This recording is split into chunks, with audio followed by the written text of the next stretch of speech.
Hello and welcome to the show Wicklow Good News with me, Gillian Godsoll. Today our guest is Deirdre Doyle of the Cool Food School. Ooh! Hi, Julia. You're great, and your tagline is teaching children the joy of healthy eating. Wow. So Deirdre, tell me about, let's do the pre-COVID stuff. Tell me who you are and what you do and what is this Cool Food School you do? Yeah, Gillian. Well, I set up the business about 2 years ago. I launched it in 2018 in the beautiful Whale Theatre. If anybody's familiar with that here in Greystones. We did a little interactive movie where the kids came along and we played the movie Ratatouille, and the kids got to eat the food that was in the movie. So they did a little box of food. Brilliant. So anyway, that's a total aside.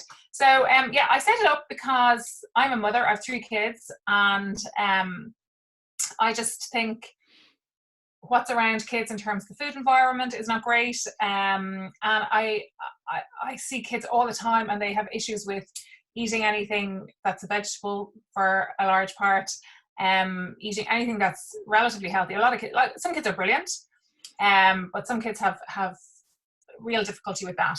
So I kind of set it up to kind of make food, healthy food, fun and attractive for kids, I suppose, and to help out parents who really struggle with feeding their kids a healthy diet. So I started off with, I created my own little fun workshops. So I go into preschools. This is, I suppose, the bulk of what I do. I go into preschools. So what age So are preschools? That's like 3-year-olds? Yeah. So it's those, I don't know if you know, there's the ECCE years, the 2 years before they go into primary school. Okay. So I work mostly with the ECCE year immediately prior to going into school, because they're the ones that I suppose have the greatest capacity to take in what I'm kind of doing with them. And I started with them that young because A, there was nobody doing anything with kids that age in terms of food education, and B, I think it has a really big impact at that age. They're like sponges; they're taking in whatever they're being told, and also they can also be quite fussy at that stage, at that age. I suppose they're getting used to their taste buds, aren't they? I mean, everything goes into the mouth. And now are they defining what they like and don't like? Yeah, so the pattern, kind of the way that things go in terms of feeding is like, as obviously a baby breastfed or whatever, bottle fed, and then they start weaning from 6 to kind of 18 months. And that stage, they are generally very, very open to all tastes. But when they reach that kind of 18 months to 2 years, they start exerting a little bit of control over what they put in their mouths. And so I have loads and loads of parents coming up to me saying, oh, my child is such a brilliant eater. I said, what age are they? Oh, they're 15 months. I'm like, okay. Wait a few months. It's a very normal developmental phase, but it really overwhelms some parents, and they then suddenly, all of a sudden, Johnny's only eating 10 foods because he used to eat everything, and now he'll only eat this, and I don't want to give him that because I'm afraid he won't eat it, so I'm just going to give him this. I know he'll eat that. So kids' diets narrow down until they're only eating maybe, as I said, 10 foods, 12 foods. So I suppose where I see me coming in is that I come in and I present lots and lots of fresh food, and I present it in a fun, interactive way. So the kids are all doing. They're not just looking and listening, they're doing. So they're my little workshops. And I think I was reading on your website, I think you do stories, and I'm reading some of the comments as well. A lot of sensory stuff too. So you're making the kids smell the food in front of them? Yeah. It's all very sensory. So I came across Sapere, which is a sensory food education program taught in Europe. And I went over to the UK and met with the people who are doing it there. And I brought that back here to Ireland. So I incorporate a little bit of that into my own workshops. So it's all about feeling, touching, smelling. Tasting is the last sense that the kids will use. And if they don't want to taste it, they don't have to. So that's very cool. Oh, wow. So the kids have had such fun. It could be Play-Doh in some ways, whatever. They've had such fun doing and the making and the talking and the smelling. The eating is it becomes less important. It's not an issue. But so they go. It's not an issue, no. And I say to them, eat it, don't eat it. I don't mind. It's not. Cauliflower is great fun. Yeah. Or else I tell them, if just touch it to your mouth. But if you don't like it, that's okay. Or put it in your mouth and spit it out. because you don't, forcing a child to eat something is counterproductive. Yes. And bribing them to eat something is counterproductive, because you bribe them, say, oh, eat your broccoli and I'll give you some ice cream. The research shows that they will actually like the ice cream more and the broccoli less. Wow. Because they're not eating the broccoli for the right reasons. They're eating it to get that reward at the end. Yeah. That makes great. I mean, I have 2 grown-up children, and I can't remember actually now. So, I think they were quite good eaters, but actually it does make sense. I mean, I know when they were younger, I do know a friend of mine, used to boil her vegetables into like her lasagna. So the kids would never know it was just thing, whatever. But I love that idea that it's such fun. So the kids associate broccoli, cauliflower, those things that are typically hard for kids to eat, as fun things. I'm going to make things out of them, shapes and smells. Oh, I love that. I think you also dress up, don't you, as well, in your, tell me about your dressing up. So it's the fun and games. So, I when I started out, I'm quite I'm not young anymore. You're lovely and young. I know. When I started out, I did my degree and then I went and did my master's and blah, blah, blah. And I thought I'd work in the corporate world. And then I set up this business, and now I'm going around dressed up as Dracula at Halloween, or as Santa Claus at Christmas time. And my dad is like going, oh my God, what happened to your career? You're bringing joy to people. That's I'm bringing joy to people, yes. And I just love, the kids get such crack out of it. So I get dressed up at Christmas time. I get dressed up as Mrs. Claus's cousin. And I come around, and I'm Clara Claus, and I come around the schools, and we make healthy carrot cake power balls that they can leave out for Santa on Christmas night. Wow. So I tell them that I've been sent down by Mrs. Claus because, Santa he's very tired when he gets home after Christmas. So we need some extra power. So I don't talk about weight or about healthy food. I don't talk about food in that way.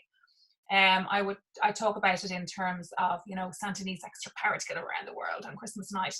And then we make these carrot cake power balls, hoping that they in turn, when they go home, will say to mum and dad, oh, here, because I give the recipes out and I give out a whole fact sheet or whatever to the kids at the end of each class, that they'll go home and say, oh, mum, can we make these for Santa? And it's very slowly changing the conversation around food. That it doesn't always have to be something processed, something laden with sugar and fat. Do you know what's nice too as well? Because I'm not a great cook or baker or anything, but when I did do those things with my children, it was always like baking, it was always scones, it was always sweet stuff. So this is actually, this is actually real food. This is like the main course, if you like. You also go up as far, you teach like teenagers as well, so it's not just small ones. Yeah, no, I do teach teenagers. I have done some work in secondary schools, and I love working with teenagers, but I particularly love working with the younger kids. Yeah. I just get great crack out of them. We use these as well. I have just safety food peelers and kiddies food cutters. It's a really safe knife and peeler so that the kids can actually do. So a lot of the time, that's a real barrier for parents in the kitchen. Of course. So I'll just show you the knife, Gillian. So that's the knife. It's really safe. It won't cut the kids. But it'll cut vegetables. It'll cut anything. Yeah, it'll cut. Yeah, it's designed around a pumpkin carving knife. Yeah. So it'll cut a pumpkin and anything down from that. So it'll cut carrots. So I use these in my classes all the time, and the kids are just like, I often say to the teachers, I could just come in, doesn't matter what I'm dressed up as, I could come in, drop the knives and the peelers and the carrots or whatever and go off, and we could all have a coffee, because that's all I want to do. Wait till they get older. Oh, I love that. So you've been doing, I was just meant to say that there was one testimonial I read about that the mum wrote in, that the child came home, loved the class, said, oh, we want to have, was it cauliflower rice? Whatever. Oh, cauliflower rice, yeah. And the mum said, I don't know how to make it. And the child says, and this is like baby child, it's like a preschooler. I'll show you, mum. Isn't that mad? See, isn't that amazing? And isn't that amazing for the parent to hear that from the child? Yeah. Rather than the parent saying, eat this, eat this, eat this, the child is coming home saying, can we have cauliflower rice? Well, I know I mentioned my girls earlier. I have 2 girls, one's vegan, one's vegetarian. They are both fantastic cooks. So I'm not going, Casey, are we going to cook? Are you going to come and cook them back to my turn around? Brilliant. Okay, so I want to tell the good things, what you're doing now, when your business obviously involves going to schools, mostly, and workshops. It all stopped. It's all, yeah. The day the schools were closed, that was it. My business was gone. So I was in the middle of doing, when I go into schools, I offer a couple of different things. I can do a 6-week program. So I come once a week for 6 weeks. Or I can come and do a one-off workshop. So I can come once and I can do a workshop around a particular theme, like Christmas or Halloween or St. Patrick's Day. When I do St. Patrick's Day, it's all about eating your greens. Or, you know, coming up to summer, we do things like Eat the Rainbow or planting, or there's lots of different options. So the day Leo announced the schools are closing, I was in the middle of doing some 6-week courses with some schools, and I had lots of stuff booked in, and I also do a lot of workshops at food festivals all around the country. So I was supposed to be at the West Waterford Food Festival just last weekend, and that obviously was cancelled. Taste of Dublin is cancelled. Bloom is cancelled.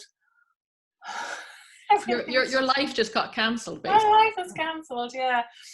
So so that all that side of the business is gone for me. So I mean, hopefully, I'm talking to people about stuff in September now at the moment. So I don't know whether that'll. But in the interim, you've decided to go online and to give your classes for free. So this is every day at 12 noon. You do a class for 20 minutes. Yeah. And it's on your Instagram and on your Facebook. What are the addresses for those? Instagram is at the Cool Food School. Yeah. And Facebook is the same, at the Cool Food School. Wow. And are you getting much feedback from the kids? I usually have between 30 and 50 followers every day. Sometimes more, sometimes less. And when I started first, I was going to I did some of the workshops that I do. And then I did a bit of cooking. And I got some feedback from people. So I asked people, what do you like? Which do you prefer? So I was doing food art, a bit of cooking, and a bit of like food story time and things like that. So it was the cooking that everybody wanted. So I kind of stuck with the cooking. Yeah. I do a little bit of food art. I was doing a little food art competition with Dr. Coy's. That's another Wicklow-based company. I don't know if you know them. They make the nutritional chocolate. Yeah, Alison. So we did a bit of food art with them as part of their competition, and then I've just been doing cooking really, but really, really simple things, Gillian. Like yesterday we made yogurt scrolls, which is literally flour and yogurt, and you mix it around, and that makes a dough, and then you roll it out.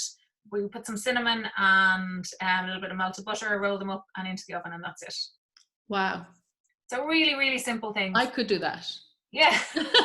Even I could do that. And I'm not a great baker. In fact, I'm not good at baking. My daughter is a much better baker than I am. So, and just what you were saying about baking, and all the kids love baking because, of course, they get something really nice at the end of it. And that's great. And there's no flour left in the shop. So it's a real sign that there's loads and loads of baking going on at home. But I suppose, and I wrote a blog about this, I think it's a little bit of a missed opportunity for people, because baking is great and it has lots of benefits in terms of it's very therapeutic, and it's good for the kids to be able to plan. So, you know, they need to measure and weigh and plan and all that kind of thing. And it does teach them about food. But we should only be eating baked goods once or twice a week, whereas we need to eat cooked food every day. Yeah. So I think this is a real opportunity to teach kids to cook proper food, to cook food that they would have for dinner. So that's why I focus mostly on food, cooked food, and snacks, and easy snacks and treat. Like last Friday we did popcorn trail mix. So we just popped our own popcorn and threw in lots of different things as a kind of healthier snack than, you know, a big packet of crisps or something like that for a movie night. And with your Facebook and Instagram, can you go back and look through the videos? Or they're all up on Facebook. They're not on Instagram. They're all up on Facebook. And and I get the kids involved, and sometimes the kids are great, sometimes they're not so great. Sometimes they don't want to be there, so sometimes they don't come along at all. And sometimes I try and wear something different every day. So what did I wear yesterday? I wore a Darth Vader mask one day. That was really hard because I couldn't see out through it. So I had to take that off. That's funny. Oh, I love it. So it's a lot of fun. So basically, to say your world stopped. We were talking before we started recording. You said like one day, the day after it was like 4:00 and you hadn't even got dressed. It was like, oh my God. So it's great for the kids and the parents to tune in, because it's something to do, because it's like, we're going to learn how to cook today, you know, it's half an hour and it's lovely. And it's good for you too as well. It gives you purpose. Yeah, absolutely. It gets me up and out in the morning. Gillian, I try and get, like, I'll go for my walk early in the morning, come home, shower. Otherwise, I would still be in my pajamas at 4 o'clock every day. And that's not good for my mental health. No. It's not good for the kids, you know. So even though sometimes I go, oh my God, I have to get up and get dressed. It's really given a shape to our day. So I'm really, really glad that I decided to do it.